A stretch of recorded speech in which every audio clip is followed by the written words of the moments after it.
Luz. ¿Hay alguien que nos visite, que esté por primera vez aquí en Alfarero, Monterrey? Que levante su mano. Bienvenida, muy bien, Rosario. Bienvenido, Humberto. Bienvenido allá también. Vamos a darles un fuerte aplauso. ¿Y qué les parece si ahí cerquita nos saludamos y luego volvemos rápido a nuestro lugar?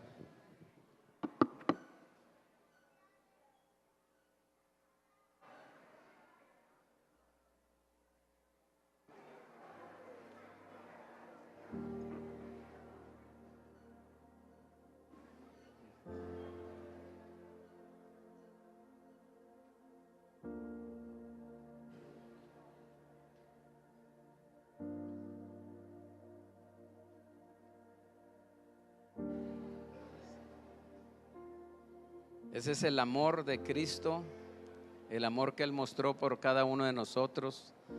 Una de las cosas que se caracteriza esta iglesia también, aparte de la adoración, es el amor que personas que en lo que existe esta iglesia siempre hay un común denominador, que sienten el amor de la gente y el amor de Cristo. Muy bien, sean todos bienvenidos. Antes de continuar, quiero compartir en 2 Corintios 3:18. Estaba meditando este versículo, 2 Corintios 3:18, y que yo creo que se identifica con todos o con la mayoría de nosotros.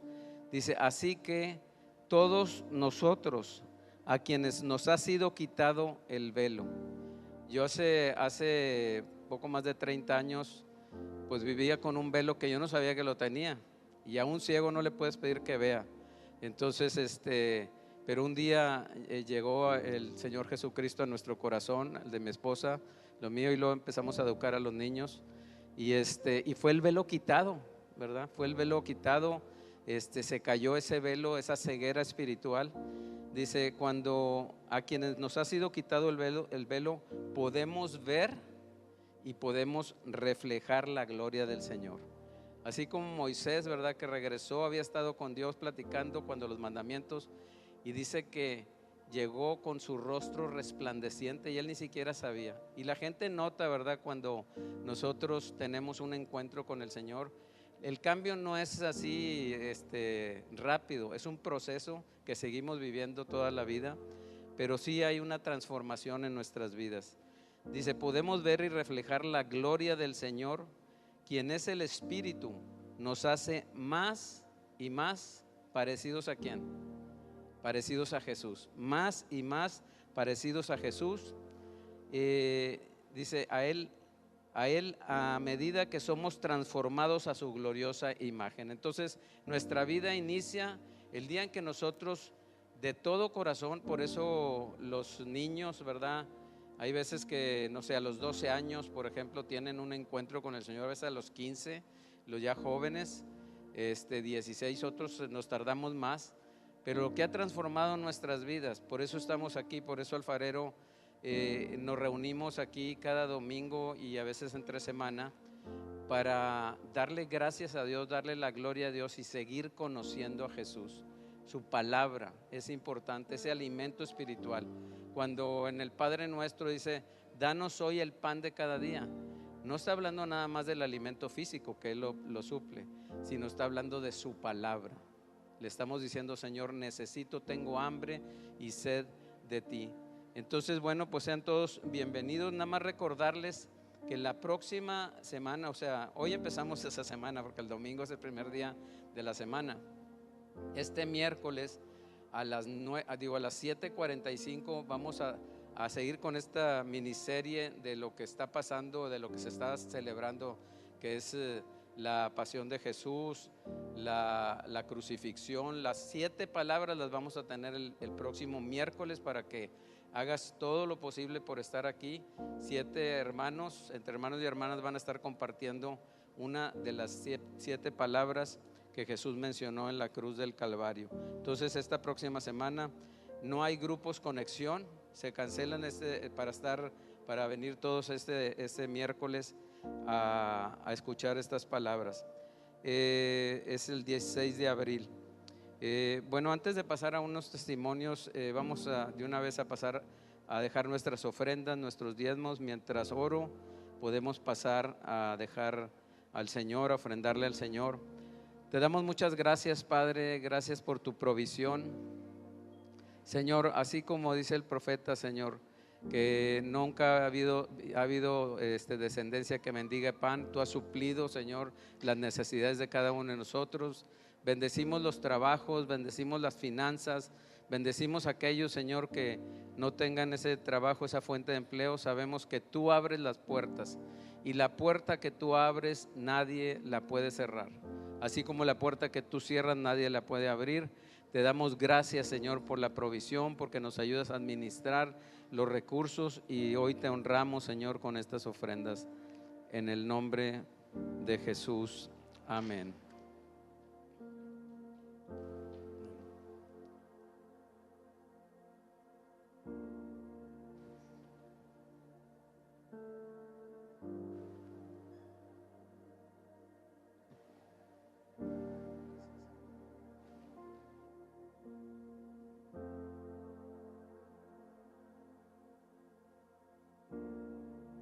Persona decía por ahí, sin querer queriendo. Hoy es día de testimonios, lo que el Señor ha hecho en nuestras vidas.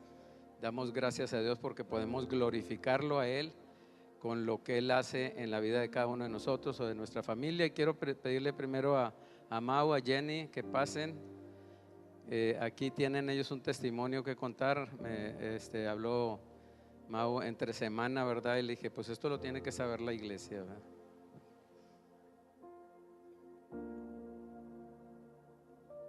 ¿Cómo están? Hola de nuevo. Mi esposa dice que es penosa, todos los que lo conocemos sabemos que no, pero como quiera voy a hablar, como quiera voy a hablar yo. Fíjense que fue la semana pasada, Cami, nuestra hija pequeña Cami, tiene apenas dos añitos, ¿verdad?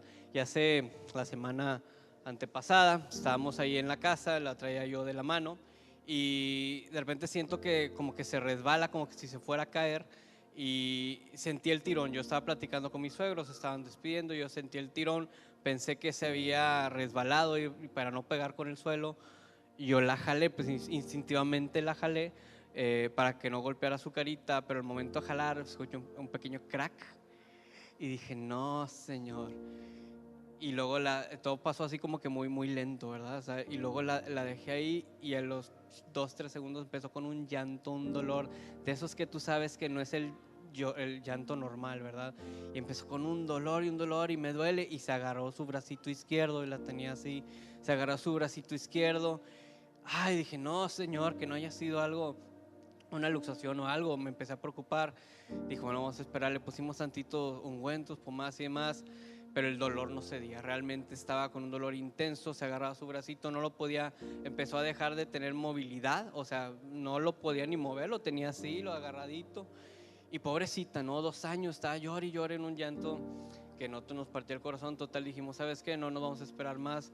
Nos fuimos corriendo al hospital, ya que en el Muguerza Sur nos atendieron rápidamente, llegamos a urgencias, la vieron con el dolor, realmente, híjole, hasta ponerla en el asientito de bebés en el carro fue un martirio, porque le tenía que mover su bracito y acomodarlo, y cualquier toquecito era increíble, hermanos. Bueno, la cosa es que llegamos al hospital. En el hospital rápidamente nos pasan con el urgenciólogo pediatra. El pediatra nos dice, muy probablemente fue una luxación, se haber zafado lo que es el huesito. Le expliqué todo lo que había pasado.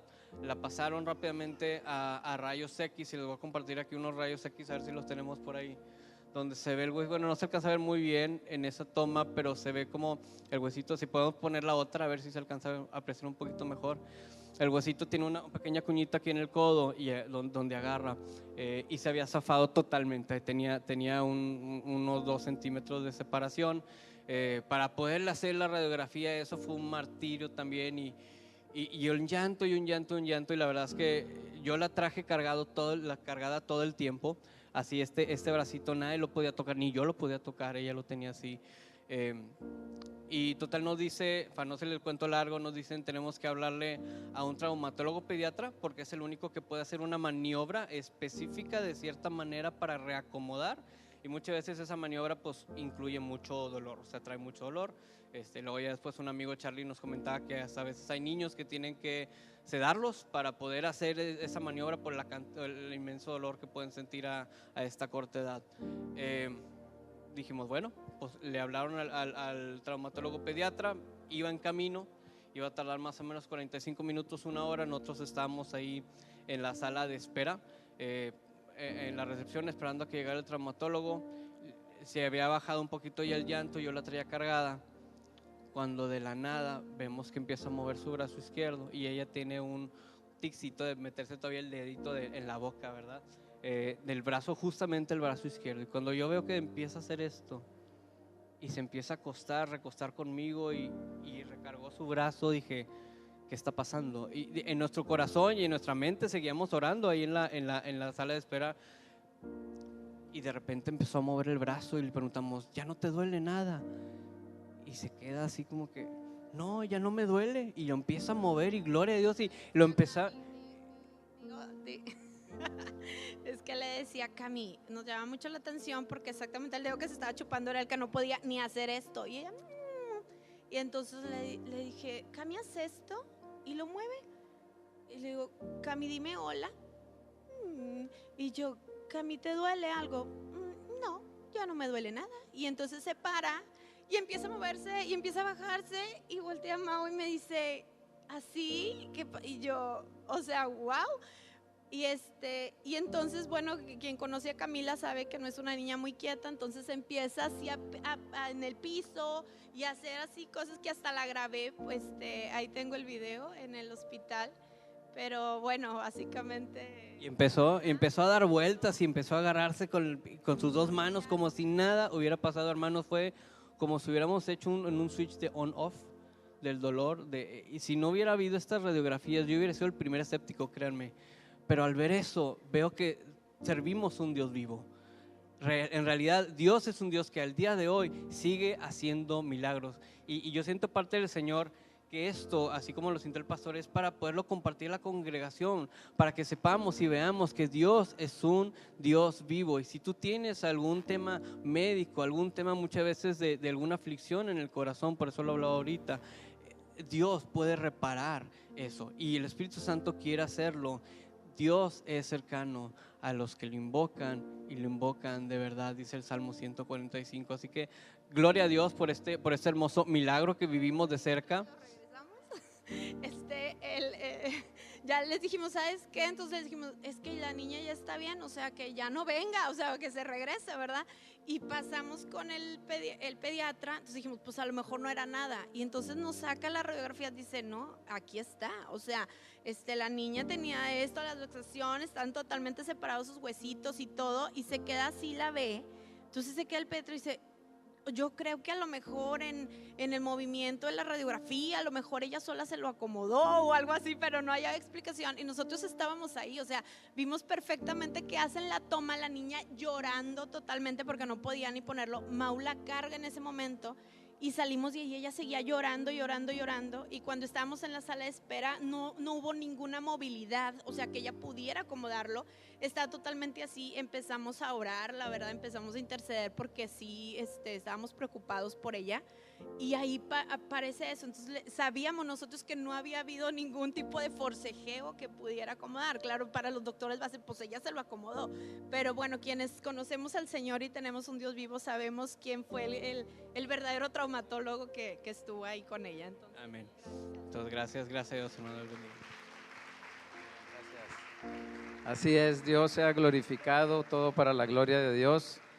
Y así como esto vamos a seguir escuchando. Hoy es un día de testimonio. Rosario viene de Chiapas, nos visita si gustas, de Campeche, perdón. Si gustas pasar. Ella también me comentaba de un milagro que el Señor hizo y dije, pues es importante que lo comentes. Pues, buenos días. Yo soy Rosario Hernández, vengo de la ciudad de Campeche y pues anhelaba este momento para dar un testimonio de qué sucedió en mi vida intempestivamente, porque pues no me lo esperaba. Yo siempre fui una persona pues sana en todos los aspectos, y de pronto en el 2020 yo misma me detecto una bolita en el seno izquierdo y que no me dolía, no me daba molestias, y sin embargo fui al doctor y me checaron y me dijo el doctor, no es nada, me dice, pero vamos a pecar de exceso, si quiere vaya a hacerse los estudios. Y me hice los estudios y oh, sorpresa, ya no era nada agradable. Entonces me empezaron a hacer todas las pruebas y todo, y me dicen, pues ¿sabes qué? Es cierto, tienes cáncer etapa 2 y ya está avanzado, pero pues yo no sentía nada y estaba yo así como que así escéptica de qué me está pasando, ¿no? Todavía no sabía. Me fui a ver varios doctores, a consultar varias opiniones, hasta que me dijeron, sí lo tienes, te tienen que quitar una parte.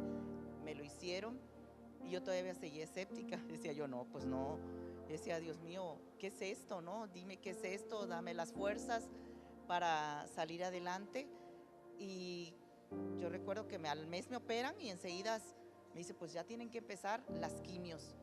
¿Cuántas son? 8. Pero no me pudieron dar las quimios porque fue en el 2020 cuando empieza la pandemia y se retrasa las quimios como 3 meses.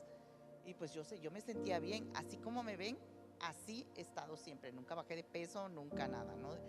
Y agarré y digo, pues me tienen que hacer lo que me tienen que hacer.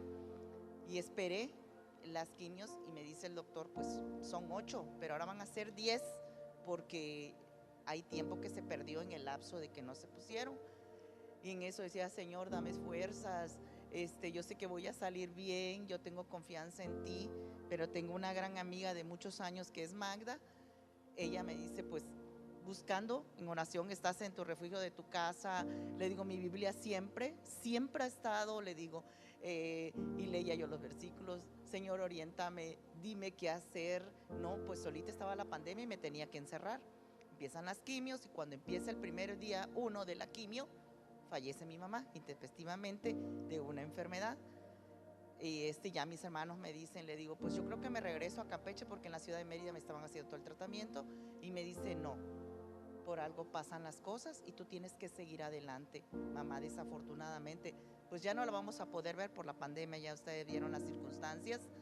Y muere mi mamá y pues el 23 de junio me empiezan a poner todavía la primera quimio, pasan 8 quimios, después 2 más, 28 radiaciones, me la pasé por un año, tuve 30 transfusiones de sangre porque me bajaba la sangre, pero yo estaba así fuerte. Quiero decirles que esa fortaleza, estábamos en oración, en el grupo de oración de Zoom, de Alfarero, ahí me ponían en oración y ahí estuvieron respaldándome y yo como podía, me acuerdo que ponía yo mi teléfono así para ver y veía las transmisiones, medio escuchaba y lo olía, a veces contestaba, también oraba por otras personas que también estaban en diversas situaciones y eso me fortalecía. Ya llegaba la hora, dije, lo voy a poner y ponía yo la transmisión para estar allá y eso ya una vez que pasaba y yo seguía en mi oración muy fuerte y con Magda ahí fortaleciéndome en todo momento, porque había momentos en que me decaía y digo, no, tengo que pararme nuevamente. Quiero decirles que solita pasé mis quimios. Entonces me dicen, ¿cómo? Tenía yo una fortaleza que no pueden imaginar, que muchos no me creen. Me iba yo a la ciudad de Mérida, que eran 2 horas, y me iba a poner la quimio a las 6 de la tarde. A las 9 que terminaba la quimio, agarraba yo mi carro solita y regresaba yo a mi casa. Dije, ya vienen los síntomas propios de las quimios, que no me dio fuerte, y me acostaba 3 días, 4 días, y a los 21 días regresaba yo otra vez a Mérida a ponérmelo. Las radios las pasé solas, 3 meses, solita ahí iba yo a las radios y regresaba. ¿Qué pasa después cuando ya termina mi radio? Yo estaba contenta, me dice el doctor, de hecho salía yo bien en todos los estudios, en la excepción de la sangre que bajaba. Cuando al mes que llegué yo a Campeche, que dije, ya me voy a volver a encerrar porque todavía seguía la pandemia, no me puede dar, al mes encerrada, quiero decirles que me da COVID. Y yo dije, ¿qué pasa, Señor? Si ya es momento de que yo tenga que ir a ti, voy a ir a ti. Esto no me debilitó, pero yo sé que voy a seguir. Yo tengo un propósito en esta vida. Y entonces, mi otra hija también le dio COVID. Quiero decirles que le dio fuertísimo. A mí no me dio fuerte. Levemente me dio. Una cosa nada más que fue, se me decayó las fuerzas, no comía, Fue cuando bajé 5 kilos de peso, que le digo, lo recuperé a la semana siguiente. Le digo, yo me hubiera quedado así, le digo.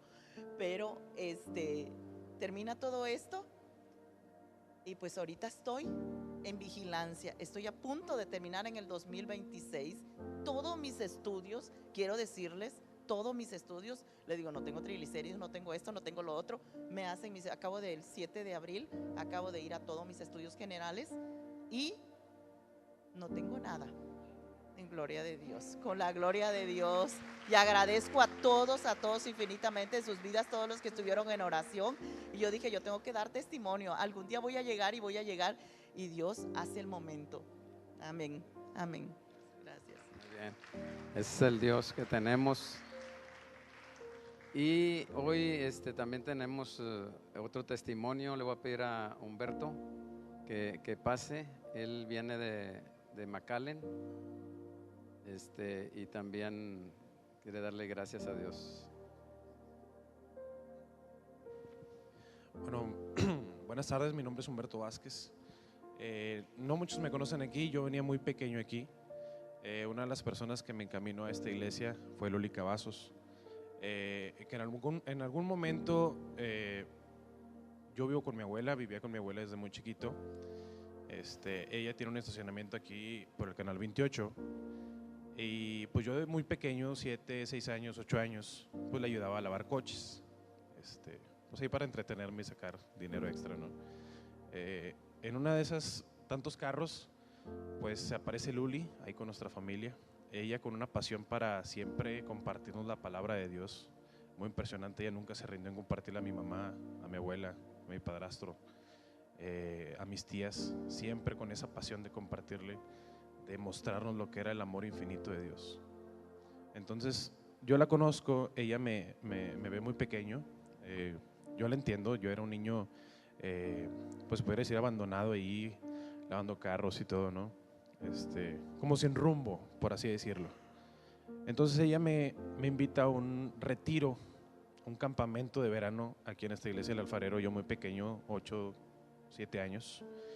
Y en ese retiro los primeros días, pues es nuevo para ti, no estás acostumbrado a presenciar ese amor, esa misericordia, ese ambiente que se ve en los campamentos, esas alabanzas, la palabra. Entonces al tercer día Dios me tocó y ahí es donde yo me entregué a Él. De todas las carencias, pues yo no tuve un padre con el cual vivir, o que me encaminara, me enseñara qué está bien y qué está mal, o cómo se dice por favor. Entonces tomé a Dios como mi papá toda mi vida, desde ese campamento. Y ahí seguí mi camino, no volví a ver a Luli después de mucho tiempo. Estudié, terminé mi carrera, terminé medicina, me fui a vivir a McAllen, actualmente con mi pareja, que actualmente es mi esposa. Se acaba de encomendar a Dios, a Cristo, hace pocos meses. Y la verdad lo que he hecho en mi vida, desde esa parte de, pues vamos a ayudar a este pequeño niño a que, pues, invitarle a un campamento a ver si Dios lo toca. Tenía yo que regresar y agradecerle lo más grande que me dio en mi vida, esa herencia de encontrarme con Dios, de volver a generar esa relación con Él. Entonces es lo más grande que ha hecho por mi vida. Estuve buscándola hace un año, mandaba mensajes a la iglesia del Alfarero, yo creo que pensaban que era un hacker, porque no contextualizaba bien cuál era mi intención. Yo me llamo Humberto, Luli siempre me ha conocido de niño como Junior, entonces al momento de poner ahí soy Humberto, y ponía la foto de Luli, quiero darle gracias a esta señorita por todo lo que hizo en mi vida, como que sí se notaba un poco raro, pero ya contextualizando bien de que miren, les voy a explicar, soy Junior, ella me invitó a un campamento, yo me entregué a la iglesia, ahí con ustedes, solamente quiero darle gracias por lo que hizo en mi vida, ¿sí? Todo lo que ha hecho en mi vida, porque pues también estoy tratando de encaminar a mi familia, para que no me rindo, estamos orando por ellos, pero realmente lo que ha hecho en mi vida me encaminó bastante, porque me enseñó que el primer amor que debemos de buscar, pues no va a ser en una madre y en un padre, porque todos somos humanos, no somos perfectos, cometemos errores, pero el único amor que es perfecto es el de Dios. Y es el primero que tenemos que buscar, porque es el amor que no falla, es el amor más grande. Entonces, siempre agradecido con Uli Cavazos por lo que hizo en mi vida. Y también como testimonio a todos, que siempre que podamos sembrar esa pequeña semilla en alguien, va a haber un fruto, independientemente que esa persona venga y no agradezca, pero de perdimos dejamos esa semilla. Y yo sí quería regresar y agradecerle, porque pues uno de los valores que tengo mucho es la gratitud, y eso que hizo en mi vida, en mi corazón, pues no tiene precio. No tiene precio. Entonces pues quería compartirles que la verdad es algo muy grande que hizo en mi vida. Entonces, y que seguimos, ¿verdad? Ya pues mi esposa ya se entregó, cambió totalmente en 180 grados, y es algo que no lo podemos medir científicamente, pero es una plenitud que no vas a encontrar en ningún lado. Entonces, damos gracias a Dios.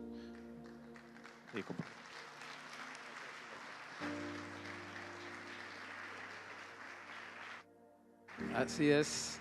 La realidad, Humberto, es que sí pensábamos que eras un hacker, porque me decían a mí, oye, y le dije, mira, ¿sabes qué, Luli? Tú chécalo para estar seguros, pero no, gracias a Dios de poder venir aquí a expresarle gratitud y también pues a exhortar que tenemos un Dios vivo y verdadero, y que es un Dios lleno de amor.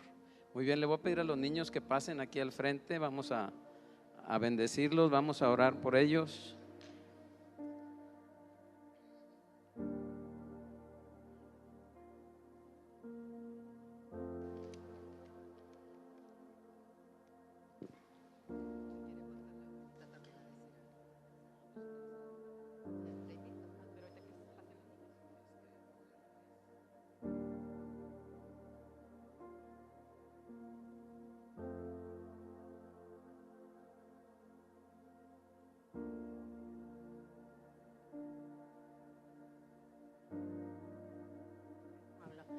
Gente, okay.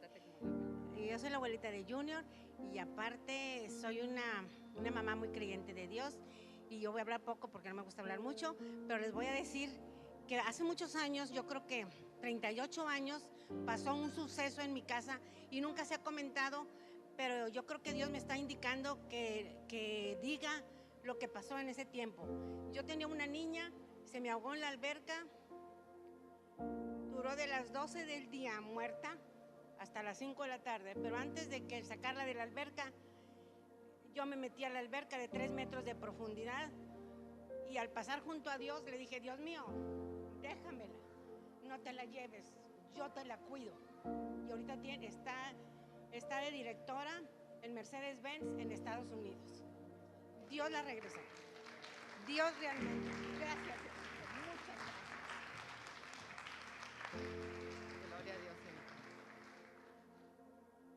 Gracias a Dios. Muy bien, vamos a bendecir a los niños para que se vayan a su clase. Este es la generación de este tiempo, ¿verdad?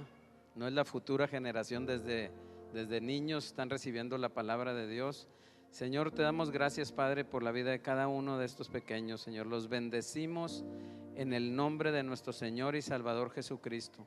Encomendamos a ti cada una de sus vidas, Señor. Que ellos puedan, Señor, recibir esa palabra, seguir alimentándose de ti. Sigamos nosotros exponiéndolos a tu verdad, Señor, la verdad que transforma las vidas, y que ellos sigan caminando, creciendo, Señor, en gracia, en sabiduría, primeramente para contigo, pero también para con los demás. Los bendecimos a sus maestros, en el nombre de Jesús. Amén. Amén.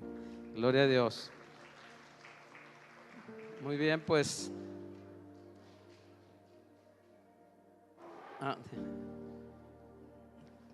¿Cuántos tienen hambre de la palabra de Dios antes del hambre física? Y le voy a pedir a David que pase, él nos trae la palabra el día de hoy, en estos tiempos que estamos viviendo esta semana. Vamos a orar por él, vamos a bendecirlo. Señor, te damos muchas gracias, Padre, por este siervo tuyo, Señor, lo bendecimos en el nombre de Jesús. Padre, queremos inclinar nuestro oído, Señor, a la voz tuya, que tú le uses como un instrumento en tus manos, como un portavoz de tu verdad, que tú seas glorificado en todo, en el nombre de Jesús. Amén. Gracias, pastor. ¿Qué tal? ¿Cómo están, iglesia? ¿Bien? Buenos días. Gracias por compartir los testimonios, son de muchísima bendición. Ando medio lloroso, no sé qué notas tocó Mau ahorita en la alabanza, pero ando medio lloroso. Entonces, si me da la lloradera, y disculpen, pero bueno. Paréntesis antes de empezar el mensaje, campo de verano, ya vamos a arrancar. Humberto, gracias por compartir este testimonio, de verdad, gracias. Para eso lo hacemos, para alcanzar niños, para que otros niños puedan conocer. Vamos a abrir las inscripciones durante la semana. Voy a mandar una liga a los WhatsApps para que puedan empezar a inscribir niños. Primero inscribimos a los niños de casa y luego la idea es inscribir o invitar niños que precisamente no conozcan, ¿no? O sea, que demos espacio para aquellos vecinos, primos, amigos que sepamos que tienen necesidad y que no conocen, que los podamos invitar, ¿no? Y aprovechemos ese espacio. La verdad es que Campo de Verano, siempre lo hemos dicho, es un evento evangelístico. Es de niños, pero es evangelístico y es un evento que transforma vidas. A niños y adultos a los que participamos ahí también nos transforma Dios, para la gloria de Dios. Bueno, ahora sí vamos a arrancar. Esta semana que arranca hoy es la semana más importante para aquellos que nos declaramos seguidores de Cristo. Es la semana más importante del año. La Semana Santa es el momento en el que todas las escrituras y profecías que apuntaban a un Mesías que vendría a salvar al mundo y redimirnos ante Dios se cumplen cabalmente. Es decir, completamente y en perfecta precisión. Esta es la semana más importante del año. Y hoy vamos a recorrer algunos de los sucesos que relata la Biblia a través de los evangelios, que son Mateo, Marcos, Lucas y Juan, pero también viendo hacia atrás algunas de las profecías que apuntaban a estos sucesos.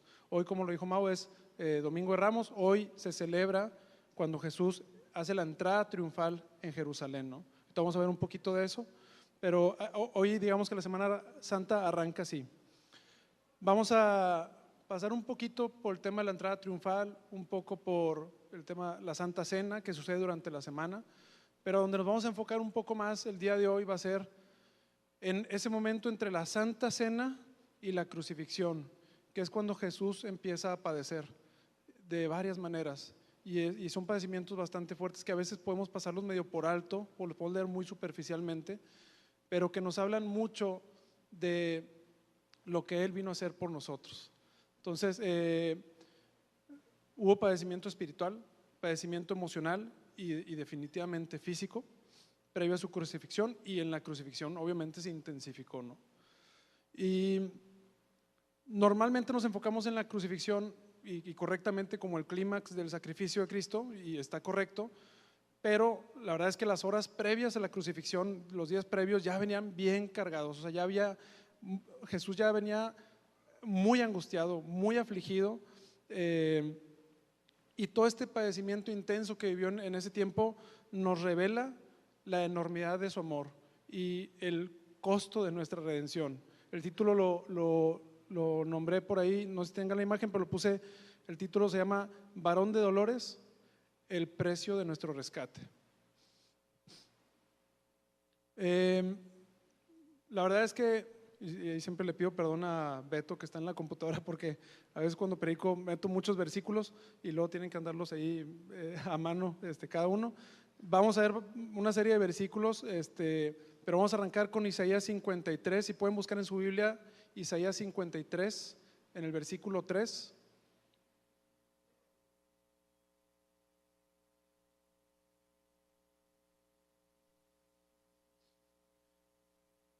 Isaías 53, versículo 3 dice: despreciado y desechado entre los hombres, varón de dolores, experimentado en quebranto, como que escondimos de él el rostro, fue menospreciado y no lo estimamos.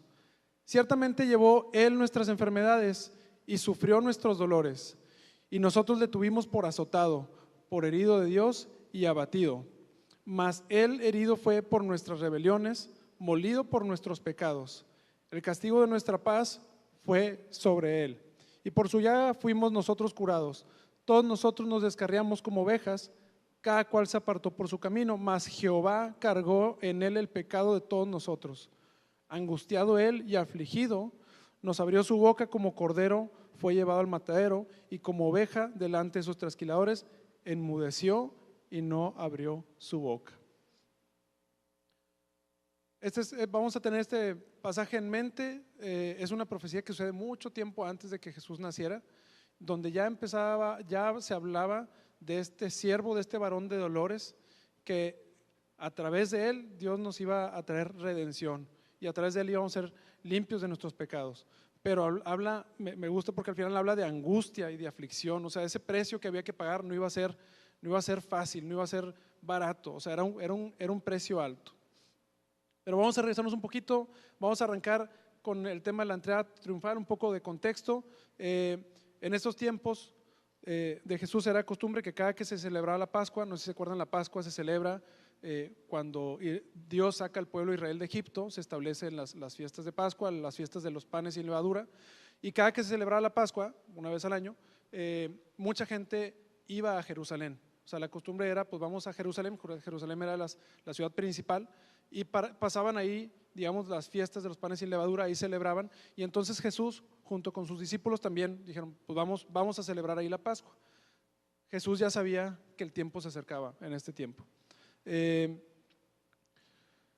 Jesús le había pedido a sus discípulos que fueran por un asna y un pollino para entrar a la ciudad sentado en él, y esto obedecía a una profecía en Zacarías 9, de 9 al 10, que dice: regocíjate sobremanera, hija de Sión, da voces de júbilo, hija de Jerusalén, tu rey viene a ti, justo y dotado de salvación, humilde, montado en un asno, en un pollino, hija de asna. Y es aquí cuando, creo que todos lo sabemos, cuando una gran multitud lo recibe en Jerusalén. Va entrando a Jerusalén, toda la multitud ponía sus mantos, ponía ramas de árboles, y ¿se acuerdan qué es lo que decían? Hosana. En Mateo 21:9 dice: la gente que iba adelante y la gente que iba atrás aclamaba diciendo: Hosana al hijo de David, bendito el que viene en el nombre del Señor, hosana en las alturas. Cuando entró él en Jerusalén, toda la ciudad se conmovió diciendo: ¿quién es este? Y la gente decía: este es Jesús el profeta de Nazaret de Galilea.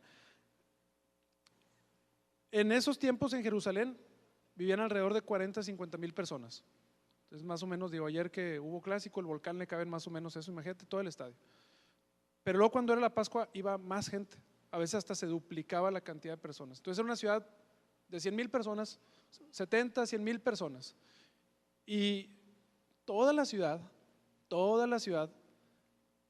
se acercó, vio, reconocía a Jesús, habían escuchado hablar de él, habían escuchado de sus milagros, y todos estaban clamándole, ¿no? Inclusive tanto era el clamor, tanto era, digamos, el alboroto, que fue cuando los fariseos le dicen a Jesús: oye, cállalos, es demasiado alboroto. Y él les dice: es que si los callo, las piedras van a clamar. Ahora me voy a detener un poquito aquí. En medio de esta entrada triunfal, pareciera que todo es gozo y todo es júbilo, ¿no? Entonces, o sea, tú lees el relato, si lees ese pedacito y dices: oye, no, pues es la fiesta, todo el mundo está alborotado, todo el mundo está, digamos, emocionado de que Jesús esté ahí. Pero en el segundo plano estaba pasando algo ya bastante fuerte. O sea, hay un segundo plano de esta historia donde ya había mucha tensión. Unos días antes de la entrada a Jerusalén, Jesús había estado en Betania, que está a las afueras de Jerusalén, a unos 5 kilómetros de Jerusalén. Y ahí en Betania, no sé si se acuerdan, fue cuando resucitó a Lázaro. Le dijeron que Lázaro había muerto, resucitó, le dijo: Lázaro, sal, lo resucita. Y ese milagro, aunado a muchos otros que habían sucedido, pero ese milagro, como que a partir de ahí, la cosa entre los fariseos, los sacerdotes y Jesús se puso más tensa.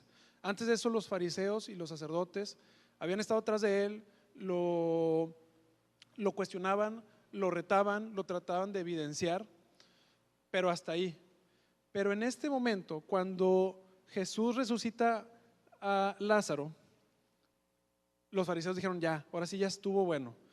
Y ellos tenían un argumento de por qué, o sea, ya había pasado el límite, ¿no? En Juan 11, 47 al 48 dice, entonces los principales sacerdotes y fariseos convocaron un concilio. Un concilio es una asamblea, no es una juntita de 3, 4 personas, un concilio es una asamblea donde se toman decisiones religiosas importantes. Entonces, un concilio es, oye, vamos a hablarle a toda la plana mayor para tomar una decisión, ¿no? Y decían, ¿qué hacemos?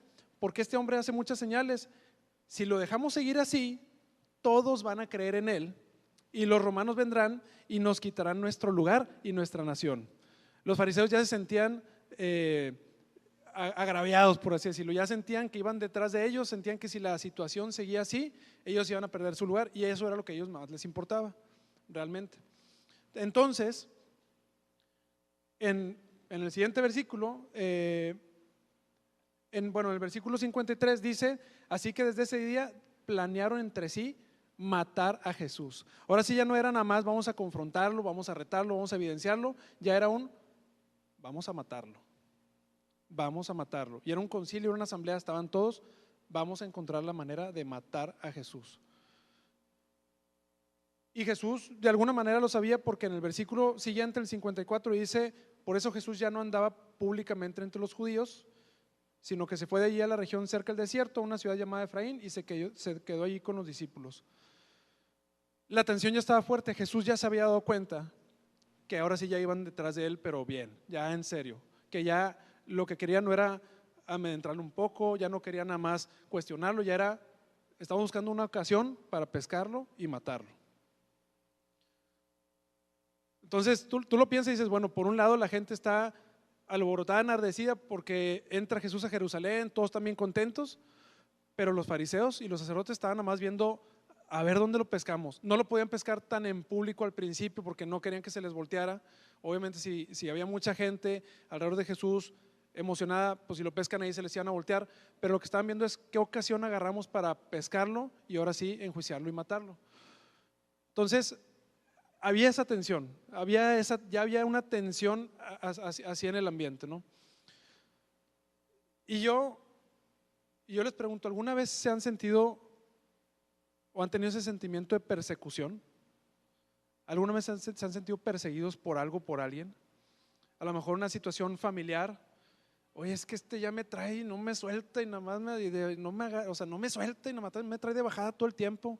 O a lo mejor en el trabajo, que es que me están cazando, nada más están buscando a ver dónde fallo para ponerme el dedo y echarme a mí las culpas. Es un sentimiento feo, ¿no? Es un sentimiento ya que te empieza a incomodar, que te empieza a dar un malestar, ¿no?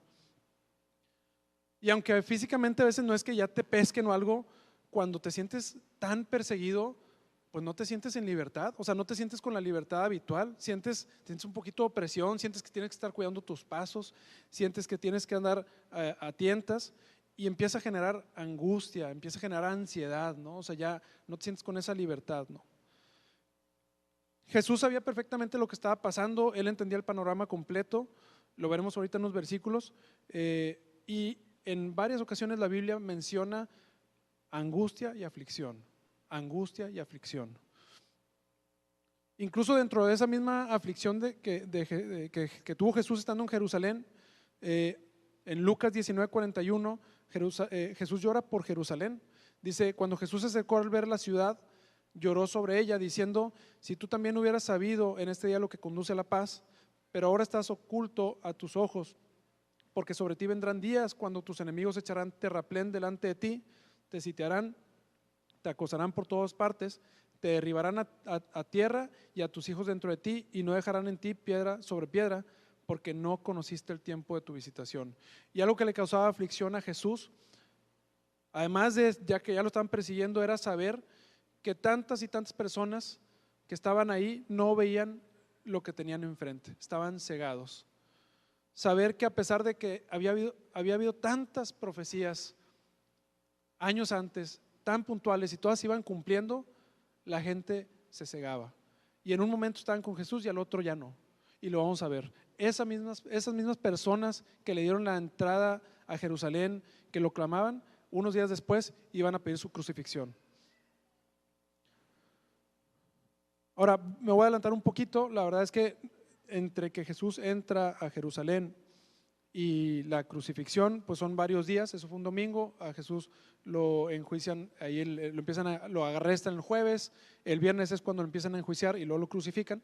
En esos días suceden varias cosas. La verdad es que son capítulos bastante ricos ahí en el Evangelio, donde hay mucho, digamos, muchas parábolas, muchas enseñanzas, muchos sucesos muy importantes. No me voy a detener en ellos ahorita, pero suceden cosas como cuando Jesús limpia el templo, vuelca a las mesas y saca a los comerciantes, cuando le pregunta sobre los impuestos, cuando Jesús habla sobre el mandamiento más importante, habla sobre la destrucción del templo, sobre guerras, sobre persecuciones, habla sobre la venida del Hijo del Hombre, entre otras cosas, ¿no? Y pasando esto, llegamos a uno de los eventos más importantes en estos días, que es la institución de la Santa Cena. Todo esto es más o menos un poco de contexto para llegar a donde vamos, ¿no? Y para celebrar las Pascuas, Jesús les había pedido a sus discípulos que prepararan un lugar especial, les había dado instrucciones especiales que fueran con cierta persona, que pidieran el lugar, y así fue. Y dice en Lucas 22, 14, 16, dice: cuando llegó la hora, Jesús se sentó a la mesa y con él los apóstoles y les dijo, fíjense lo que les dijo: intensamente he deseado comer esta Pascua con ustedes antes de padecer, porque les digo que nunca más volveré a comerla hasta que se cumpla en el reino de Dios. Jesús ya sabía que lo que seguía de ahí era padecer. ¿Qué es padecer? Según el diccionario dice sentir física y corporalmente un daño, dolor, enfermedad, pena o castigo, soportar agravios, injurias, pesares, etc. Jesús ya sabía que a partir de ahí iba a empezar a padecer fuertemente, y ahorita nos vamos a meter más a detalle de eso. Durante la Santa Cena, Jesús tomó el pan y la copa, los bendijo, y en esos mismos momentos también anunció que alguien lo iba a traicionar. Incluso dio, sin decir su nombre, dio pistas de quién iba a ser el que lo iba a traicionar. Les lava los pies a los discípulos, les da un ejemplo de humildad, les da un nuevo mandamiento que es amarse unos a otros, e incluso le dice a Pedro: tú me vas a negar 3 veces, ¿verdad? Ahora, en un ratito más seguramente me vas a negar 3 veces. Igual, ahí les voy a decir, si tienen chance de leerlo esta semana, Juan, sobre todo el relato de Juan de la Santa Cena es muy bueno. O sea, Juan profundiza mucho sobre varios temas que tocó Jesús con los discípulos. Si tienen oportunidad, léanlo en esta semana, dedíquenle unas horas, vale mucho la pena. Pero es a partir de esta cena que en el relato bíblico podemos comenzar a ver muy tangiblemente el gran padecimiento de Cristo en su camino a la cruz. Y aquí es donde nos vamos a enfocar ahora. Ahora, a lo mejor van a decir: oye, David, pero pues es que si nos vamos a enfocar en el padecimiento y en el dolor y en lo que Cristo sufrió, pues nada más nos vas a mandar a la casa bien tristes y bien agüitados. Pero el propósito de este mensaje, más que ponernos tristes y agüitarnos, es que al comprender la profundidad del padecimiento, del sufrimiento que Jesús vivió en obediencia y en voluntad, eso nos permite avivar nuestra gratitud por su sacrificio y fortalecer nuestra fe en Él, porque no fue algo menor. Que al entender esto, no es para irnos agüitados y deprimirnos, es para decir: wow, wow, gracias Dios, gracias Jesús, porque eso me tocaba a mí y lo llevaste tú.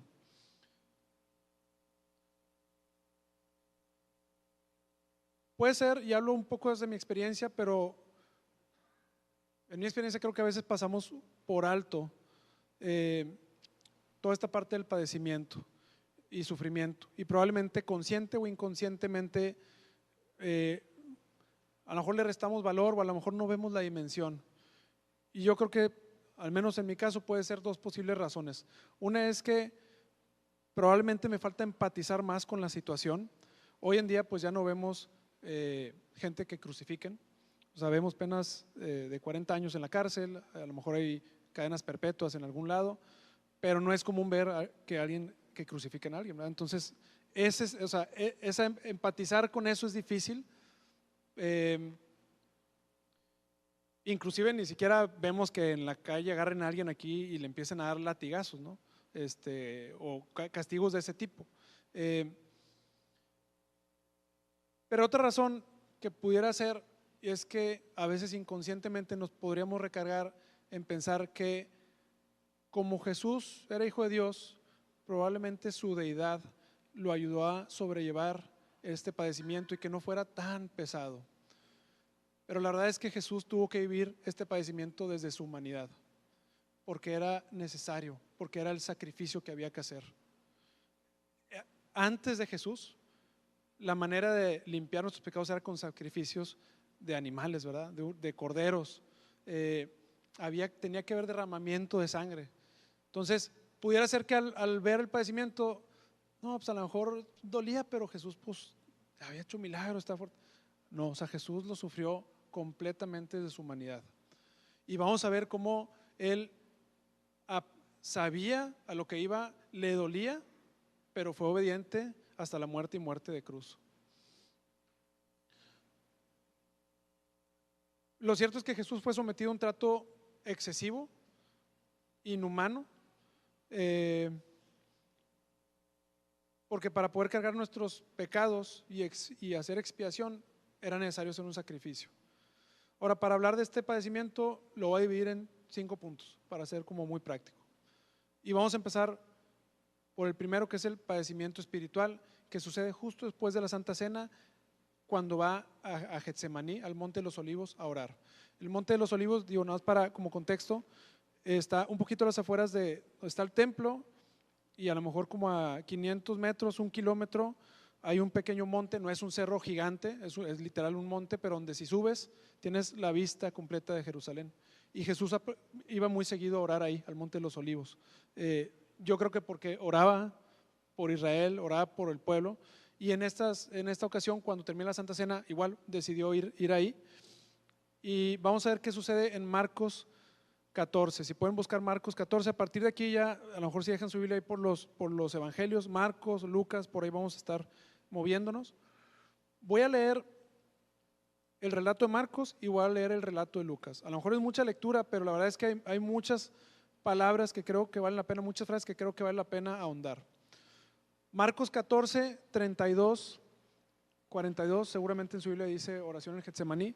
Dice: llegaron a un lugar que se llama Getsemaní, y Jesús dijo a sus discípulos: siéntense aquí hasta que yo haya orado. Tomó con él a Pedro, a Jacobo y a Juan, y comenzó a afligirse y a angustiarse mucho. Mi alma está muy afligida hasta el punto de la muerte. Les dijo: quédense aquí y velen. Adelantándose un poco, se postró en tierra y oraba que, si fuera posible, pasara de él aquella hora, y decía: Abba, Padre, para ti todas las cosas son posibles, aparta de mí esta copa, pero no sea lo que yo quiero, sino lo que tú quieras. Entonces Jesús vino y los halló durmiendo y dijo a Pedro: Simón, ¿duermes? ¿No pudiste velar ni por 1 hora? Velen y oren para que no entren en tentación. El espíritu está dispuesto, pero la carne es débil. Él se fue otra vez y oró diciendo las mismas palabras, o sea: Abba, Padre, para ti todas las cosas son posibles, si aparta de mí esta copa, y si no, que sea tu voluntad. Y vino Jesús de nuevo y los halló durmiendo, porque sus ojos estaban muy cargados de sueño y no sabían qué responder. Vino por tercera vez y les dijo: todavía están durmiendo y descansando, basta ya, ha llegado la hora. Miren, el Hijo del Hombre es entregado en manos de los pecadores. Levántense, vamos, ya está cerca el que me entrega. Eso fue en Marcos. Ahora voy a leer Lucas. Lucas 22, 39 al 46 dice: saliendo Jesús se encaminó como de costumbre hacia el Monte de los Olivos, y los discípulos también lo siguieron. Cuando llegaron al lugar les dijo: oren para que no entren en tentación. Y se apartó de ellos como a un tiro de piedra. Un tiro de piedra es pues lo más lejos que puedes aventar la piedra, de aquí a lo mejor allá. Poniéndose de rodillas, oraba diciendo: Padre, si es tu voluntad, aparta de mí esta copa, pero no se haga mi voluntad sino la tuya. Entonces se apareció un ángel del cielo que lo fortalecía. Y dice aquí, y estando en agonía, todavía no le habían puesto un dedo encima físicamente, pero Jesús ya estaba en agonía. Oraba con mucho fervor y su sudor se volvió como gruesas gotas de sangre que caían sobre la tierra. Cuando se levantó a orar, fue a los discípulos y los halló dormidos a causa de la tristeza y les dijo: ¿por qué duermen? Levántense y oren para que no entren en tentación. No sé ustedes, pero al leer estos dos relatos yo noté, hay varias frases y varias palabras que a mí me llamaron mucho la atención, y cuando yo las estaba leyendo y preparando estudio, la verdad me ponían la piel chinita. La primera es en Marcos, en el primer relato que leímos, donde dice: y comenzó a afligirse y a angustiarse, dice ahí, mucho. Y luego dice: mi alma está muy afligida hasta el punto de la muerte. ¿Alguna vez a alguien le ha dado un ataque de pánico o de ansiedad?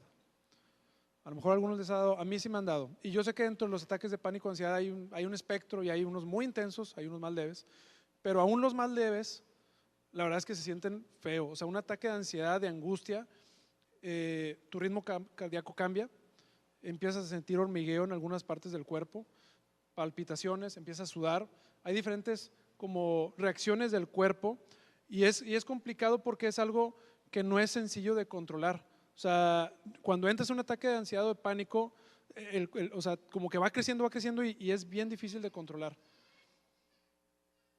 Me llama la atención que aquí decía que estaba angustiado, afligido y angustiado mucho, y que diga: mi alma está muy afligida hasta el punto de la muerte. ¿Qué tanto habrá sentido Jesús en ese momento para decir hasta el punto de la muerte?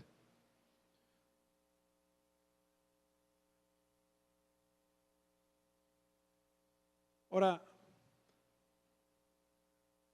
más adelante,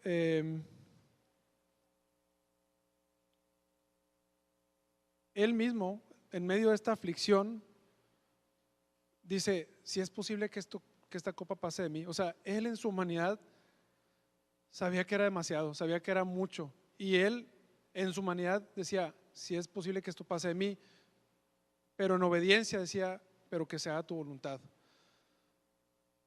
Y me llama muchísimo la atención cuando en el otro relato, en Lucas, después de decir esto, decía: y un ángel que se apareció lo fortalecía. Y yo no sé cómo lo fortalecía, si estaba imponiendo manos sobre él, si lo estaba abrazando o qué, pero ya para que un ángel haya bajado a fortalecer a Jesús. Y luego después de eso dice que sus gotas de sudor eran como sangre. Bueno, hay una reacción corporal real que dice que se llama hematidrosis. Y esta reacción corporal es una reacción muy rara, no es nada común, pero dice, es una afección muy rara donde el sudor exuda sangre. Suele ocurrir en respuestas a estrés físico o emocional extremo. Y la explicación más o menos médica dice que los vasos sanguíneos capilares cerca de las glándulas que producen el sudor, de tanto estrés y tanta tensión que hay en el cuerpo, se revientan, y entonces esa sangre se mezcla con el sudor, y si tú lo buscas en Google ves fotos de personas que literal están sudando sangre. Dice, o sea, es muy raro, pero la descripción es producto de una estrés físico o emocional extremo. Todo esto conjunto, o sea, a mí me llama la atención esta situación donde él está orando, un ángel fortaleciéndolo, él dice que él está afligido hasta el punto de muerte, dice Jesús, empieza a sudar sangre, y algo que nos queda claro es que en ese momento él tenía una angustia espiritual profunda. Hay teólogos que hay como un debate de pronto de en qué momento empezó Jesús a cargar nuestros pecados, porque al final él está cargando con nuestros pecados, eso tenemos que considerarlo. Y hay teólogos que dicen no fue en la cruz, otros que dicen que fue desde aquí, desde el Getsemaní, Lo cierto es que cuando Jesús carga con nuestros pecados, en su humanidad también hay una separación con el Padre. Más adelante lo vemos en la cruz cuando Él dice, Abba Padre, ¿por qué me has desamparado? Eso lo vamos a ver en las 7 palabras, pero ese pecado, que es el pecado que a nosotros nos separa de Dios, Él lo tuvo que cargar. Y no cargó solo los míos, ¿verdad? Ni los que estamos aquí, cargó los de toda la humanidad. Yo no sé ustedes, pero a veces cuando yo sé que hice algo mal y sé que la regué, andas todo el día, pero angustiado, ¿no? Yo no me imagino cargar con todo el pecado de la humanidad. O sea, no me imagino el estrés, la angustia, la ansiedad, la aflicción que eso debe haber causado. En cierto modo también en Getsemaní, además de esta angustia espiritual profunda, Jesús empezó a padecer la soledad humana. Y digo empezó porque luego más adelante ahora sí se vuelve completamente total, pero aquí ya los discípulos ya empezaron a decaer un poco, ¿no? Les decía oren y pues no oraban, oren otra vez y se quedaban dormidos. Y en el Getsemaní, dentro de esta angustia, dentro de esta soledad, Él experimentó esa sumisión, donde con todo el que sabía lo que estaba pasando y el dolor que le provocaba, Él eligió obedecer por amor a nosotros, por amor al Padre, y el proceso que estaba a punto de vivir lo haría en obediencia y de forma voluntaria. Ahora ese fue el primer punto, el padecimiento espiritual, que yo le pondré aquí, padecimiento espiritual profundo. ¿Qué sigue después del Getsemaní? ¿Qué sigue después de ese momento en el que Jesús estaba tan angustiado y afligido al punto de la muerte, donde hasta un ángel tuvo que venir a fortalecerlo? Los discípulos se quedaron dormidos. Literal la siguiente escena es el arresto. Y en medio de ese arresto hay otro padecimiento, que es la traición. Marcos 14:44 dice, y el que lo entregaba les había dado una señal diciendo, al que yo bese, ese es. Lo prenden y se lo llevan con seguridad. Cuando llegó Judas, inmediatamente se acercó a Jesús y le dijo, Rabí, y lo besó. En Lucas 22:48, Jesús le dijo a Judas, con un beso entregas al Hijo del Hombre. Igual, esto podríamos pasarlo así como, pues ya sabemos que Judas lo iba a traicionar. Judas era una persona que había estado con él todos los días por los últimos 3 años. Él fue uno de los 12 que estuvo con él todos los días. Imagínate una persona que está contigo todos los días y de pronto te vende por X monedas de plata y te traiciona, y luego aparte te traiciona con un gesto de cariño, que es un beso. A Jesús seguramente le dolió. O sea, aunque él sabía que era necesario, a todos nos duele la traición. ¿Alguna vez los han traicionado? ¿Alguna vez se han sentido traicionados por alguien? ¿Cuál es el sentimiento que primero aflora? ¿Decepción? ¿Algo de rencor, ira? ¿Rechazo? A lo mejor te preguntas por qué. Podríamos pasar por alto este padecimiento pensando en que, bueno, Jesús ya sabía que alguien lo tenía que traicionar, pero eso no quita que en su humanidad vivir esta situación de traición de alguien que estuvo contigo los últimos 3 años, todos los días comió contigo, cenó contigo, tú le enseñaste, platicaron, etcétera, de pronto decida traicionarlo. Y no solo eso, seguido de eso, Jesús padece el abandono del resto. Uno lo traicionó, 11 lo abandonaron y uno de esos 11 aparte lo negó 3 veces. En Mateo 26:56, la parte B, una vez que lo arrestaron y lo tomaron, dice entonces todos los discípulos lo abandonaron y huyeron. Ninguno de ellos fue para decir, oye, no, yo me voy con Jesús y hasta donde vayamos y yo aquí. Es más, ¿saben qué? Agárrenme a mí también. Ninguno. Oigan, no, bueno, no me agarran a mí, pero déjenme, les sigo y voy aquí a los juicios a ver si yo lo puedo defender. Lo abandonaron y huyeron. Igual, pudiera parecer un padecimiento que para Jesús dices tú, bueno, ¿alguna vez han enfrentado soledad? ¿Alguna vez han enfrentado abandono? Que sientan, Oye, yo estoy yo contra todos y contra todo.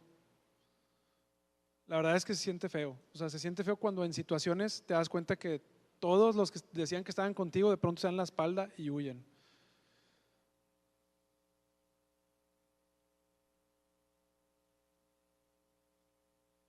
Todavía ni lo juzgaban y Jesús ya, la serie de padecimientos que estaba enfrentando a nivel espiritual y emocional eran fuertes, no eran cualquier cosa.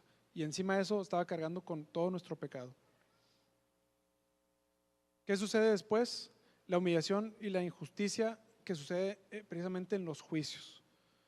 Igual voy a leer unos relatos, están un poquito largos esta parte, pero creo que vale la pena. Mateo 26, 57 al 68 dice: los que prendieron a Jesús lo llevaron ante el sumo sacerdote Caifás, donde estaban reunidos los escribas y los ancianos. Pedro fue siguiendo de lejos a Jesús hasta el patio del sumo sacerdote y entrando se sentó con los guardias para ver el fin de todo aquello. Sí, Pedro lo siguió, pero luego lo negó 3 veces ahí mismo. Y los principales sacerdotes y todo el concilio procuraban obtener falso testimonio contra él con el fin de dar muerte a Jesús.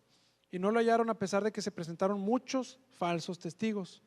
Pero más tarde se presentaron 2 que dijeron: este declaró: yo puedo destruir el templo de Dios y en 3 días reedificarlo. Entonces el sumo sacerdote, levantándose, le dijo: ¿no respondes a nada? ¿Qué testifican estos contra ti? Pero Jesús se quedó callado.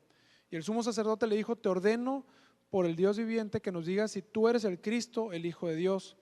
Jesús le contestó: tú mismo lo has dicho. Sin embargo, a ustedes les digo que desde ahora verán al Hijo del Hombre sentado a la diestra del poder y viniendo sobre las nubes del cielo. Entonces el sumo sacerdote rasgó sus vestiduras diciendo: ha blasfemado. ¿Qué necesidad tenemos de más testigos? Ahora mismo ustedes han oído la blasfemia. ¿Qué les parece? Él es digno de muerte. Le contestaron. Entonces le escupieron el rostro y le dieron puñetazos, y otros lo bofeteaban y le decían: adivina, Cristo, ¿quién es el que te ha golpeado? Ahora voy a leer Lucas 23, 2 al 7. Esta primera parte fue cuando lo llevaron con Caifás y una serie de sacerdotes. La cosa es que en estos juicios a Jesús lo trajeron para un lado y para el otro, primero con uno y luego con Caifás y luego con Pilato y luego con Herodes y luego otra vez con Pilato.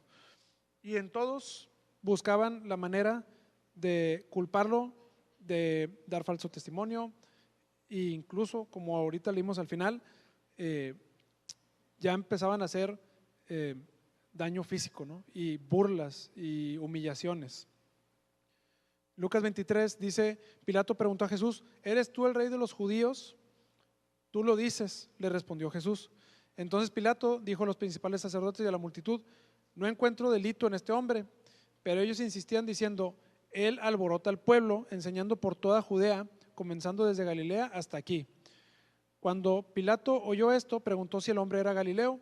Al saber que Jesús pertenecía a la jurisdicción de Herodes, lo remitió a Herodes, que también estaba en Jerusalén en aquellos días. Versículo 8 dice: al ver a Jesús, Herodes se alegró en gran manera, pues hacía mucho tiempo que lo quería ver por lo que había oído hablar de él, y esperaba ver alguna señal que él hiciera. Lo interrogó extensamente, pero Jesús nada le respondió. Los principales sacerdotes y los escribas también estaban allí y lo acusaban con vehemencia. Entonces, fíjense, Herodes lo había recibido bien, con alegría. Pero luego dice el versículo 11: entonces Herodes con sus soldados, después de tratar a Jesús con desprecio y burlarse de él, lo vistieron con un espléndido manto en burla, y Herodes lo envió de regreso a Pilato. Versículo 13 dice, el mismo Lucas 23 dice: Pilato convocó a los principales sacerdotes, a los gobernantes y al pueblo, y les dijo: me han presentado a este hombre como uno que incita al pueblo a la rebelión, pero habiéndolo interrogado, yo delante de ustedes no he hallado ningún delito en este hombre de las acusaciones que hacen contra él, ni tampoco Herodes, pues nos lo ha remitido de nuevo, ya que nada ha hecho que merezca la muerte. Por tanto, lo voy a castigar y después lo soltaré. Y tenía la obligación de soltarles un preso en cada fiesta. Pero todos gritaron a una: fuera con este y suéltanos a Barrabás. Barrabás había sido echado en la cárcel por un levantamiento ocurrido en la ciudad y por homicidio. O sea, Barrabás sí era homicida. Pilato, queriendo soltar a Jesús, les volvió a hablar, pero ellos continuaban gritando: crucifícalo, crucifícalo. Y él les dijo por tercera vez: ¿por qué? ¿Qué mal ha hecho este? No ha hallado ningún delito digno de muerte. Por tanto lo castigaré y lo soltaré. Pero ellos insistían, pidiendo a grandes voces que fuera crucificado. Y sus voces comenzaron a predominar. Entonces Pilato decidió que se les concediera su demanda y soltó al que ellos pedían, o sea, a Barrabás, al que había sido echado en la cárcel por insurrección y homicidio, y entregó a Jesús a la voluntad de ellos. En estos relatos, Jesús padece, fíjense, Jesús, el juez justo, padece de injusticia y de falsos testimonios. Fue sometido a múltiples juicios en una noche y madrugada. En todos hubo irregularidades, todos fueron así rápido, acusaciones falsas. Nadie tenía claro como de qué lo querían culpar. Lo que sabían era que lo querían culpar de algo y querían matarlo. Y yo pregunto, ¿alguna vez se han sentido acusados falsamente? ¿Alguna vez los han acusado o enfrentado algún proceso con irregularidades? ¿Alguna vez se han sentido en medio de una injusticia total? Y la verdad es que también se siente feo. O sea, todo ese tipo de padecimientos podemos leerlos y podríamos pasarlos por alto en el relato, pero son situaciones que si tú y yo vivimos con poquito y nos sentimos que nos ahogamos en el vaso y que el mundo me debe y está siendo injusto conmigo, ¿y por qué? O sea, Jesús venía de entrar a Jerusalén en una entrada triunfal donde todos lo habían aclamado, y ahora todos lo estaban acusando. Y aparte se estaban inventando acusadores, estaban inventando falsos testimonios, y en medio de los juicios, aparte lo humillaban y hacían burla de él.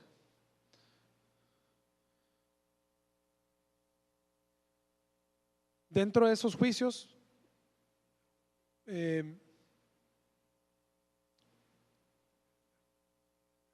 comenzaron ya a maltratarlo físicamente, ¿no? Y ahí leímos en Mateo el 26, versículo 67, decía: le escupieron en el rostro, le dieron puñetazos, otros lo abofeteaban y luego le decían: adivina, Cristo, ¿quién es el que te ha golpeado?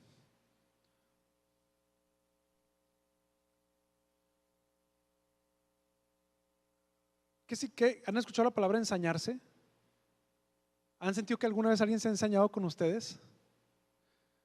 En el diccionario dice como cuando alguien se deleita en causar el mayor daño y dolor posible a quien ya no está en condiciones de defenderse. Eso es ensañarse, según el diccionario. Estas personas definitivamente ya se habían ensañado con Jesús. Sabían que Él no se iba a defender, Él había enmudecido y ya se estaban ensañando, ya estaban deleitándose en causarle dolor, en humillarlo, en causarle daño. El juez justo fue sometido a injusticia, a burla, a humillaciones y a violencia por aquellos a quienes vino a salvar, y Él no abrió su boca. A ellos Él los vino a salvar, inclusive en la cruz más adelante, igual lo vamos a ver en las 7 palabras, hasta intercede por ellos. Voy a pedirle al equipo de alabanza si puede ir pasando. El cuarto punto ya es el sufrimiento físico extremo antes de la cruz. En Mateo 27, el versículo 26 dice: entonces le soltó a Barrabás, y después de hacer azotar a Jesús, los entregó para que fuera crucificado. Entonces los soldados del gobernador llevaron a Jesús al pretorio y reunieron alrededor de él a toda la tropa romana. Después de quitar la ropa, le pusieron encima un manto escarlata, tejieron una corona de espinas, la pusieron sobre su cabeza y una caña en su mano derecha. Y arrodillándose delante de él le hacían burla, diciendo: salve el rey de los judíos. Le escupían, tomaban la caña y lo golpeaban en la cabeza. Después de haberse burlado de él, le quitaron el manto, le pusieron sus ropas y lo llevaron para ser crucificado. La flagelación romana o el castigo romano de los azotes era fuerte. No sé si alguna vez han visto la herramienta que utilizaban. Es un mango con bastantes tiras, y en cada una de las tiras le ponían ahí algunos artefactos, piedras, ganchos, pedazos de metal, que lo que hacían era que cuando te latigaban no era nada más el golpe, era el látigo y te traes, ¿no? La verdad, yo me acuerdo mucho la película La Pasión de Cristo, muy, muy gráfica en ese sentido, pero seguramente fue así y más, ¿verdad? O sea, muchas personas morían ahí, en los latigazos, ahí. El dolor físico que soportó Jesús fue inimaginable. Su cuerpo ya cuando estaba en la cruz ya estaba debilitado al extremo. En Isaías 53 dice: por su llaga fuimos nosotros curados. Y esa corona de espinas y esa burla que le hicieron,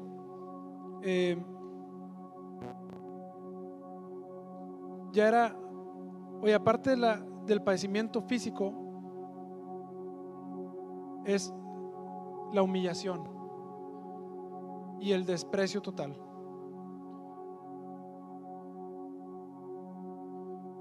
Y el último punto, aunque es el más corto, yo creo que es el que al menos a mí más, ya sumado todo, más me pega. Dice, el último punto es el padecimiento del camino hacia la cruz. Dice Juan 19:17, dice: tomaron pues a Jesús y él salió cargando su cruz al sitio llamado el lugar de la calavera, que en hebreo se dice Gólgota. En Marcos 15:21 dice: obligaron a uno que pasaba y que venía al campo, Simón de Cirene, padre de Alejandro y Rufo, a que llevara la cruz de Jesús. El camino a la cruz era, ya que te castigaron, ya que te latigaron, ya que te humillaron, ya que se aprovecharon de ti, es ahora, bueno, te vamos a ir a crucificar. El lugar de crucifixión está a 600 metros. Y en esos 600 metros, él mismo tenía que cargar con el barrote con el que lo iban a crucificar. Y la intención había dos intenciones al hacer esto. Ese camino, de hecho, en Jerusalén se llama Vía Dolorosa o Vía del Sufrimiento. Y hay personas que le llaman el camino de la vergüenza. Ese camino, el propósito era que al cargar la cruz, el culpable sirviera de referencia a los demás, para que los demás no fueran a hacer lo mismo, ¿no? O sea, esto es lo que le hacemos a los homicidas, esto es lo que le hacemos a los ladrones, esto es lo que le hacemos a los que andan haciendo levantamientos o andan, etcétera. Era una referencia, pero al mismo tiempo era un camino para que el culpable o el que estaba siendo acusado sintiera vergüenza y caminara 600 metros cargando su barrote lleno de vergüenza. Pero hermano, ese camino nos tocaba a nosotros. Esa vergüenza no tenía por qué vivirla Jesús. Esa vergüenza era nuestra, los pecadores somos nosotros. El pecado que cargó ahí es el nuestro. Los avergonzados deberíamos de ser nosotros. Pero Él, en su amor, en forma obediente y en voluntad, lo hizo Él. Y a través de eso nos redimió. Y muchas veces podemos pasar por alto todo este padecimiento y sí, nos vamos directo a la resurrección y la vida nueva, pero se nos olvida de dónde salimos, se nos olvida de dónde nos sacó, se nos olvida qué hizo por nosotros, que ese padecimiento fue por nosotros. Y ese padecimiento espiritual, emocional, físico, no le tocaba, pero lo hizo por amor a nosotros. El Rey de Reyes dio a su Hijo unigénito, lo envió a la tierra a padecer por nosotros.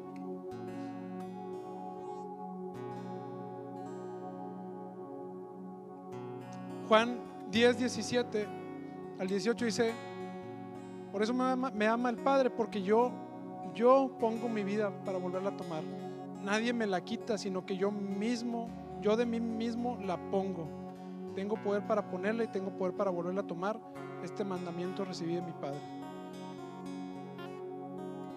comprender este padecimiento que tuvo que pasar Jesús, comprender todo esto, nos muestra el gran costo de rescatarnos, el gran costo que tenía nuestro pecado, y lo absorbió Él. En 1 de Juan 4, versículo 9 y 10 dice: en esto mostró el amor de Dios para con nosotros, en que Dios envió a su Hijo unigénito al mundo para que vivamos por Él. En esto consiste el amor, no en que nosotros hayamos amado a Dios, sino que Él nos amó a nosotros y envió a su Hijo en propiciación por nuestros pecados. El amor del Padre es tan grande que envió a su Hijo a padecer por nosotros en ese acto de propiciación que era necesario para rescatarnos. Voy a leer para finalizar Isaías 53, 3 otra vez. Dice: despreciado y desechado entre los hombres, varón de dolores, experimentado en quebranto, y como que escondimos de él el rostro, fue menospreciado y no lo estimamos. Ciertamente llevó él nuestras enfermedades y sufrió nuestros dolores, y nosotros le tuvimos por azotado, por herido de Dios y abatido. Mas él herido fue por nuestras rebeliones, molido por nuestros pecados. El castigo de nuestra paz fue sobre él, y por su llaga fuimos nosotros curados. Todos nosotros nos descarriamos como ovejas, cada cual se apartó por su camino, mas Jehová cargó en él el pecado de todos nosotros. Angustiado él y afligido, no abrió su boca. Como cordero fue llevado al matadero, y como oveja delante de sus trasquiladores, enmudeció y no abrió su boca. ¿Les parece si terminamos este tiempo de pie?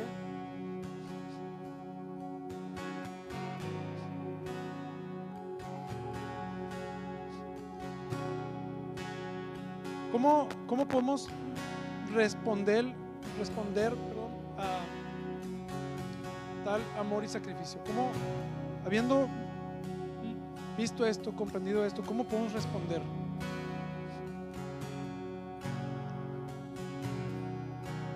Y Jesús lo que quiere son corazones agradecidos, vidas rendidas y una adoración sincera.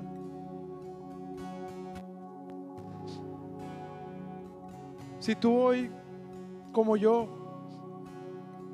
te conmueve el saber esto, te conmueve saber el padecimiento que Jesús voluntariamente y en obediencia vivió por ti, por mí, lo que Él quiere es que le entregues tu corazón, es que rindas tu vida a Él. Es la mejor manera de agradecer. Y mientras el equipo de alabanza nos guía en este tiempo, ¿les parece si cerramos los ojos y oramos? Y si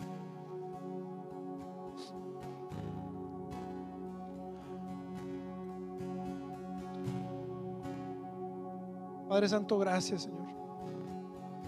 Gracias por el amor que nos tuviste. Gracias por ese infinito amor que nos tuviste, que enviaste a tu Hijo unigénito a padecer por nosotros.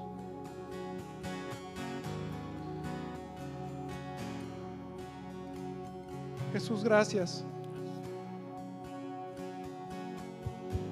Gracias por ese padecimiento, Señor. Gracias porque el padecimiento que a mí me tocaba como pecador lo llevaste tú. Gracias porque esa carga que yo no hubiera podido cargar la llevaste tú. Gracias porque tuviste misericordia de nosotros. Gracias porque fuimos alcanzados por tu gracia.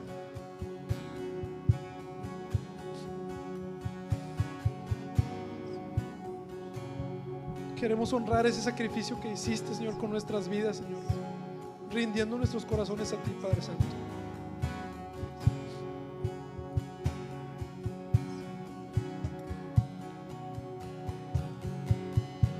Señor, que tu Santo Espíritu esté con nosotros en todo tiempo, Señor. Que nos inunde, Señor, que primeramente nos enseñe a apreciar, Señor, a valorar este padecimiento, Padre. Que nos enseñe a valorar este sacrificio que tú hiciste por nosotros, Señor.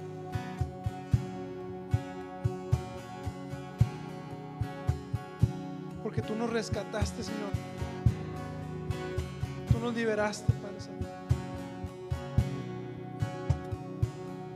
Gracias por la vida eterna que podemos tener en ti, Señor, porque en ti, Jesús, estamos seguros de la vida eterna. Gracias porque en ti, Jesús, hemos encontrado salvación. Gracias porque tu amor nos inunda y nos llena, Padre. Gracias, Padre Santo.